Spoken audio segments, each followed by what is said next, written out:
Yan, welcome back sa aking channel. To po ang Swerte at Kalaman at ang ating video for today, ang pag-uusapan natin kung paano ba magbukas ng ating mga third eye, no? Yan ang ating pag-uusapan ngayong araw na ito kasi nga ako ay talagang noon-noon pa, no, nung bata pa ako, talagang nakakakita ako ng mga iba't ibang mga hindi nakikita ng mga natural o mga ordinaryong tao na talagang siguro kung sasabihin natin ng maayos, no?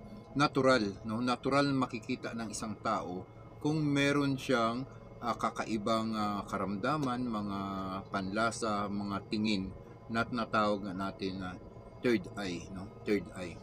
Kung meron ka nito, ay napakaswerte mo.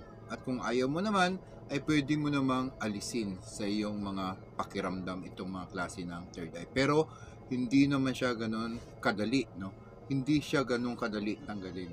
Pero kung ikaw ay isang nakakakita ng mga kakaibang mga bagay, mga pakiramdam o mga may naririnig kang kakaiba na hindi naririnig ng mga ordinaryong tao, ito po ang isa sa mga maswerte mong mga pakiramdam na dapat mong angkinin sa iyong sarili. Dahil kakaiba ka, no? So, ikukwento ko sa inyo yung noon-noon pa na nangyari sa akin na talagang bigla ang may mga makikita ka sa daan, no? Sa daan o sa mga iyong trabaho na hindi mo nakikita sa buong buhay mo na talagang magugulat ka, no? Kasi noon na nagtatrabaho ako sa isang furniture, no? Biglang may lumapit sa akin na isang matandang lalaki na nakaputi at nakapaa. Puting-puti yung kanyang kasuotan, damit at pantalon, at puti ang kanyang buhok. Medyo may kaidaran na, no? Medyo matanda na siya, no? Pero medyo malakas pa, no? At lumapit sa akin dahil nakatalikod nga ako habang ako'y nagtatrabaho at nagtanong sa akin na maganda daw ang aking gawa, ang aking trabaho dahil sa furniture nga, no? At nung ako'y nakipagkwentuhan sa kanya at isang beses ko lang na nakita ang kanyang muka, ang kanyang damit, ang kanyang pantalon na puti nga, ako'y nagulat talaga, no? Ako'y nagulat talaga na sa buong buhay ko ngayon na ako nakakakita ng ganun puro puti ang aking nakita, no? Yung mukha niya hindi ko masyadong maaninag, pero ang alam ko ay matanda siya. Puti ang kanyang buhok, puti ang kanyang damit, at puti ang kanyang pantalon. At wala siyang dalang tsinelas, no? Nakapaalang siya, no? At hindi ko akalain kung anong klase siyang tao, no? Yun talaga ang isa sa mga uh, experience ko sa buong buhay ko na hindi ko pa nakikita. Pero doon, nakita ko na kung sino siya, no?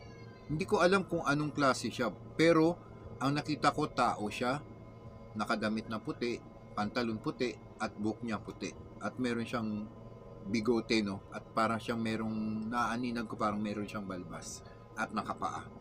At lumapit sa akin, nagtanong, no?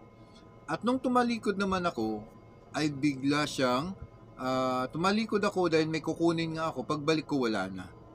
Doon ko naramdaman ng kakaiba itong nakita ko. At hinanap ko siya at nagtanong-tanong ako doon sa mga tao na kung saan ay may mga nag-uumpok ang mga tao, babae ron. Ang sabi nila, wala daw silang may nakitang tao na ganun ang kasuotan at puting-puti. Doon ako namangha kung ano man ang nakita ko na yun. Doon po nag-uumpisa o doon ko naramdaman na meron siguro akong third eye, no? Ito pa, may mga kwento pa ako sa inyo. Na naginip ako ng 3 numero dahil usong-uso noon ang high alay, no? Usong-uso noon ang high alay. Na naginip ako ng 3 numero na kung saan ay dapat ko daw itaya sa high alay ito, no? At nung nakita ko yun sa panaginip ko, ang 3 numero na yun, pagkagising ko ng umaga, ay dali-dali akong tumayo. Habang naglalakad ako sa mga kabahayan, bigla akong napasulyap sa isang numero ng bahay. Ang natatandaan kong numero ay 357. no? 357, kung saan ay numero ito ng bahay. 357. Kasi di ba numero ng bahay, karamihan ay 3. At 3 rin ang numero ng high alay na lumalabas. Diba? Kaya doon ako namangha na sa panaginip ko na 357 ay nakita ko mismo sa numero ng bahay na 357, no? At sabi ko tatayaan ko nga ito. Nung nakalipas ng isang araw dahil nakalimutan ko ang itaya ito sa high alay, lumabas ang numerong ito, 357. Kung mahilig lang ako sa sugal, siguro nanalo na ako ng limpak-limpak na pera. Kaya lang, hindi ko ito tinutukan dahil wala naman sa aking pakiramdam na meron pala akong sensor ng third eye. Hindi ko naman yun inakala na meron pala ako nun. Marami pa akong kwento sa inyo tungkol sa mga nagaganap sa sarili ko na hindi ko nakikita pero nakikita ko at nagbibigay pa ng numero. Meron ako mga nakikitang mga duwende, no, na hindi nakikita ng iba. Dahil nung maliit pa ako, siguro ang edad ko ay mga nasa 6 years old o 7 years old, meron na tayong mga pakiramdam na kakaiba. Minsan meron tayong nakikita na hindi nakikita ng iba. Pero ito yung nangyari sa akin habang natutulog ako. Tutulog na kami, ang nakikita ko sa gilid, nasa kanto ang aming refrigerator, ay may mga naglalarong mga tuta na bukas, sara, yung pintuan ng ref, at naglalaro dito ang mga tuta. Pinaglalaroan na yun. Napakadaming tuta. Siguro kung bibilangin mo ay nasa 7.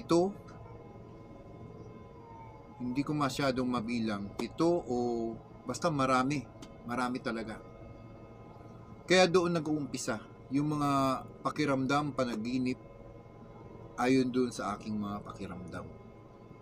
Na talagang nagugulat ako bakit meron akong mga sensor na ganito.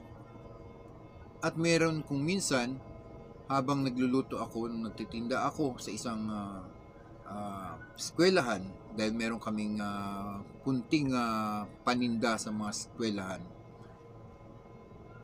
Habang nagluluto ako ng banana cue, ay biglang may sumulyap sa harapan ko na silhouette, na puti, na nakatayo.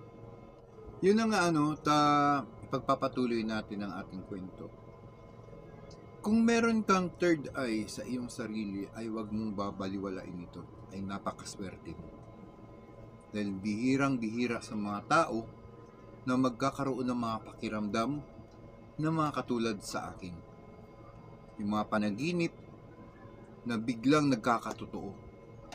Isang kwento na talagang nagkakaroon ako ng mga katotohanan, ng mga nangyayari sa katotohanan. Katulad nung namatay ang aking kumpare, no? Sabi ko, bakit dumaan na ito sa aking panaginip? Noong isang jeep ay pumasok sa isang sementeryo dahil nakipaglibing ako, pero ito'y nangyari na sa aking panaginip. Nasabi ko, nangyari na ito sa aking panaginip na ang isang sasakyan na nandun ako nakasakay ay pumasok sa isang sementeryo at dumaan sa mga nicho na meron pang umiiyak. Nung sa katotohanan talaga na nangyari, yung jeep na pumasok sa sementeryo na nakipaglibing ako ay talagang nangyari. Sabi ko, bakit nangyari ito? Ito yung mga napanaginipan ko, naging katotohanan. Doon ko na nalaman na talagang meron akong third eye o may mga kakaibang pakiramdam na hindi nararamdaman ng mga ordinaryong tao. Pero alam nyo ba, lahat naman tayo may mga third eye na kayang-kaya nating gisingin yun. Kailangan lamang konting sikap, konting pagtitiis kung paano mabuksan ang ating mga third eye. Pero sa akin, naging natural ang magkakaroon ng isang third eye. Ang dami-dami kong mga pakiramdam na kakaiba. Eto na. Dahil sa sobrang dami ko nang nakikita, dami kong mga pakiramdam na kakaiba, isinarado ko yun. Isinarado ko. Hindi ko lang malaman kung paano ko nasara. Basta ayaw ko na. Dahil kung ano ang mga sinasabi ko, kung anong mga nararamdaman ko, ay nagkakatotoo. Sabi ko, ayaw ko na. Pero alam nyo ba mga kaibigan, mga kaswerte, ngayon, binubuksan ko ulit ang aking third eye. Ikukwento ko lang sa inyo ng maiksi kung paano ko siya nabuksan o paano ko siya binubuksan. Nag-meditate ako, isipin mo lang ang buong universe. Isipin mo lang na maaliwalas. Isipin mo lang napakalawak ng iyong imahinasyon. Ganon ang pagbukas ko ng aking third eye. Pero, meron siyang mga epekto sa iyong utak o sa iyong isip kung gaano siya pumasok ulit at kung gaano siya bumubukas ng unti-unti ulit. Dahil gusto ko ulit mabuksan ito. Ang mga pakiramdam ko sa pagbukas ko ay masakit na masakit ang ulo ko. Hanggang ngayon ay masakit pa rin. At parang tipong tumatayo yung mga buhok mo. Parang nagkakaroon ka ng mga pakiramdam na kakaiba. Yung iyong isip ay napaka-sensitive. Yung mga sinasabi at binibigkas mo ay talagang literal na talagang paisa-isa. Dahil habang nagbubukas ang iyong third eye ulit, ay nagbabago rin ang iyong pakiramdam. Nagbabago rin ang iyong sinasabi at nagbabago rin talaga ang iyong mga pananaw. Kailangan, ang pagbukas ng third eye mo ay talagang isipin mo na meron kang kakayahan. Meron kang malakas na pandinig.